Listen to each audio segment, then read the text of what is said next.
Welcome to our channel. మౌన హృదయం parts అన్నీ మీరు అస్సలు మిస్ అవ్వకుండా చూస్తున్నారు అని అనుకుంటున్నాను.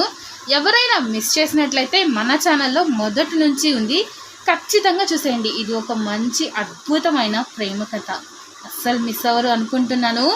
ఇంకా స్టోరీలోకి వెళ్దాం, వచ్చేయండి. ఈ పార్ట్ వినే ముందు ఖచ్చితంగా దీన్ని ముందు పార్ట్ వినడం అస్సలు మర్చిపోద్దు, లేకపోతే ఈ పార్ట్ మీకు అస్సలు అర్థం కాదు. మాధవి వద్దు అనలేకపోతుంది. ఇక ఆకాష్ పరిస్థితి కూడా దాదాపు అంతే. తనని దూరం చేసుకోలేకపోతున్నాడు, అలా అని దగ్గరికి రానివ్వలేకపోతున్నాడు. ఇద్దరి దేహాలు తపనతో ఏకం కావాలి అని అనుకుంటున్నాయి. అప్పుడే సడన్గా ఆకాష్ ఫోన్ రింగ్ అవుతుంది. దాంతో ఈ లోకంలోకి వచ్చిన ఇద్దరు తాము ఏం చేస్తున్నారో అనేది అర్థమయ్యి చాలా ఇబ్బందిగా ఫీల్ అవుతారు. సారీ, నేను బయటికి వెళ్తున్నా, నువ్వు తొందరగా రెడీ అయి వచ్చేసే అని అంటాడు అరుణ్. అలాగే అంటూ మాధవి కూడా మాట తడబడుతూ చెప్తూ ఉంటుంది. అరుణ్ బయటికి వెళ్ళాడే కానీ తన గుండె మొత్తం వేగంగా కొట్టుకుంటుంది. చా, అరుణ్ ఎంత పని చేసావురా, అసలు తను ఏం తప్పుగా అనుకుని ఉంటుంది నీ గురించి. బాచా అంటూ అక్కడ ఉన్న దిండ్లు తీసి విసురుగా పక్కకి నెట్టేస్తాడు అరుణ్. ఇక్కడ మాధవి పరిస్థితి అంతకన్నా దారుణంగా ఉంది. గుండెల్లో ఏదో తెలియని అలచడి, ఒళ్ళంతా వేడిగా సెగలు కక్కుతుంది. మాధవి గుండె వేగంగా కొట్టుకుంటుంది, తన అడుగు తడబడుతుంది. ఈ తపన ఏంటి ఇలా ఉంది? అసలు మీరు నా దగ్గరికి వస్తేనే నాలో ఏదో తెలియని అలజడి రేగుతుంది. బహుశా ఇదే ప్రేమేమో, కానీ ఏం లాభం? నాకు ఎలా అనిపించిందో ఆకాష్ గారికి కూడా అలానే అనిపిస్తుందా?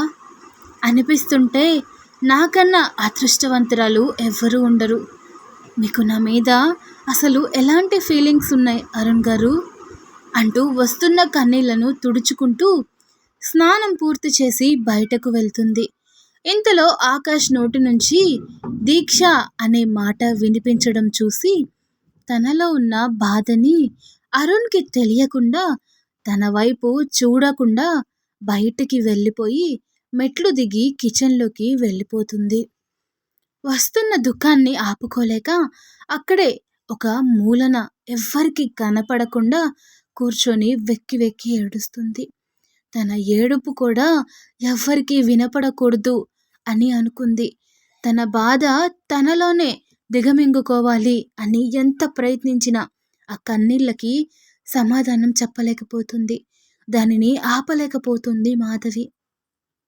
అలా ఏడుస్తూ ఉండగా ఆకాష్ మెట్లు దిగుతూ మాధవి, మాధవి ఎక్కడున్నావు అనే పిలుపు విని వస్తున్నా అరుణ్ గారు అంటూ కళ్ళు తుడుచుకొని బయటకు వస్తుంది మాధవి. మాధవిని చూసిన తను ఎందుకు బాధపడుతుందో అని ఆలోచిస్తూ ఇందాక వాష్రూమ్లో అలా చేయకుండా ఉండాల్సింది, తను నా వల్ల ఎంత బాధని అనుభవిస్తుందో అంటూ బాధపడతాడు అరుణ్. ఆ బాధని కవర్ చేసుకుంటూ మాధవి వెళ్దామా ఇంకా అని అంటాడు. వెళ్దామండి, అత్తయ్య గారికి చెప్పేసి వస్తా అని లోపలికి వెళ్తుంది. అత్తయ్య గారు, నేను ఆయన ఆఫీస్కి వెళ్తున్నాము అని చెప్తుంది. సరే అమ్మా, జాగ్రత్తగా వెళ్ళిరా, నేను చెప్పిందంతా గుర్తుంది కదా నీకు అని అంటుంది మాధురి గారు. అత్తయ్య గారు, గుర్తుంది.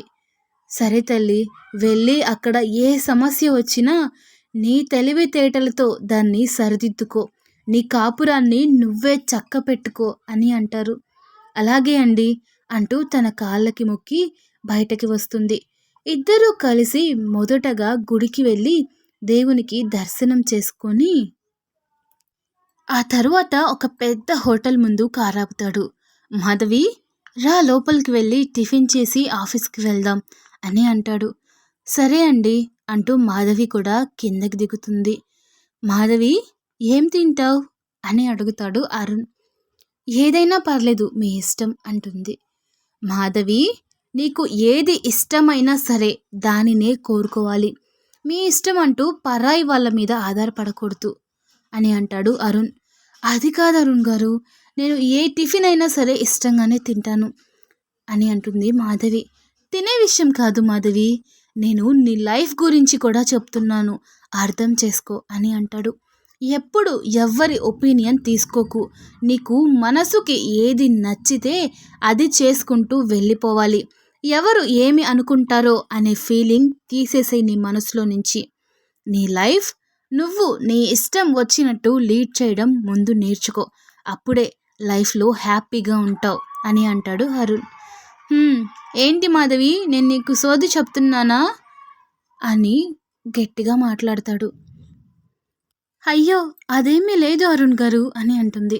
మరి ఎందుకు అలా నవ్వుతున్నావు అసలు నువ్వు అని అంటాడు. అయ్యో అలాంటిదేమీ లేదు అరుణ్ గారు, మీ మాటలు వింటుంటే నవ్వు వస్తుంది అని అంటుంది. దేనికి వస్తుంది నవ్వు నీకు అని అంటాడు. చెప్తాను, మనకి ఏది ఇష్టమో అది చేయమన్నారు. అలా చేస్తే ఒక్కొక్కసారి కొంతమందికి మన వల్ల బాధపడే అవకాశం కూడా ఉంటుంది. కొన్నిటికి సర్దుకుపోతేనే జీవితం. మన సంతోషాల కోసం ఇతరులను బాధ పెట్టడం ఎంతవరకు కరెక్ట్ అంటారు? ఇతరులను సంతోషపెట్టడానికి కొన్నిసార్లు మన మనసుకు గాయమవుతుంది అని తెలిసినా ఆ పని మనం చేయాల్సి వస్తుంది. మన స్వార్థం మనం చూసుకోవడం తప్పు. ఇతరుల కోసం ఓడిపోయి చూడండి, గెలిచిన వాళ్ళ నవ్వు చూస్తే అందులో కూడా మనం గెలిచినట్టే అవుతుంది. వామ్మో ఆపు మాధవి, ఇంకా నీ క్లాసు నేను వినలేను అని అంటాడు అరుణ్. సరే, మీకు కూడా నా మాటలు ఎప్పుడో ఒకసారి మైండ్కి ఎక్కుతాయి, అప్పుడు తెలుస్తుంది మీకు ఓడిపోవడమే గెలవడమని, గెలవడం అంటే ఓడిపోవడమని అని అంటుంది మాధవి. వామ్మో నీకొక దండం, ఇదిగో వెయిటర్ ఇట్రా అని పిలుస్తాడు. చెప్పండి సార్ అని అంటాడు వెయిటర్. 2 ఆనియన్ దోశ, అలాగే నాకు ఒక కాఫీ, మేడంకి మ్యాంగో జ్యూస్ తీసుకొని రా అంటాడు అరుణ్. అలాగే అండి అని చెప్పి వెయిటర్ వెళ్ళిపోతాడు. కొంచెం సేపటి తర్వాత తన ఆర్డర్ మొత్తం వస్తుంది. ఇద్దరు టిఫిన్ తినేసి తొందరగా కార్ ఎక్కి ఆఫీస్కి వెళ్ళిపోతారు. ఆఫీస్ ముందు కార్ ఆగుతుంది. ఆఫీస్లో పనిచేసే స్టాఫ్ అంతా మాధవికి విష్ చేయడానికి బొకేస్తో వెయిట్ చేస్తూ ఉంటారు. కార్ ఆగగానే ఒక అతను వచ్చి డోర్ తీస్తాడు. అందులో నుంచి ముందుగా అరుణ్ దిగుతాడు.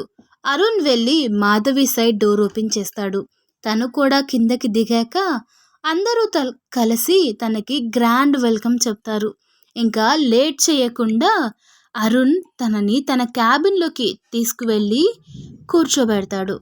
ఇక అందరూ ఎవరి పనుల్లో వాళ్ళు బిజీ అయిపోతారు. అప్పుడే మాధవి క్యాబిన్లోకి ఒకరు ఎంటర్ అవుతారు. హాయ్ మాధవి, కంగ్రాట్స్ అంటూ షేక్ హ్యాండ్ ఇస్తాడు.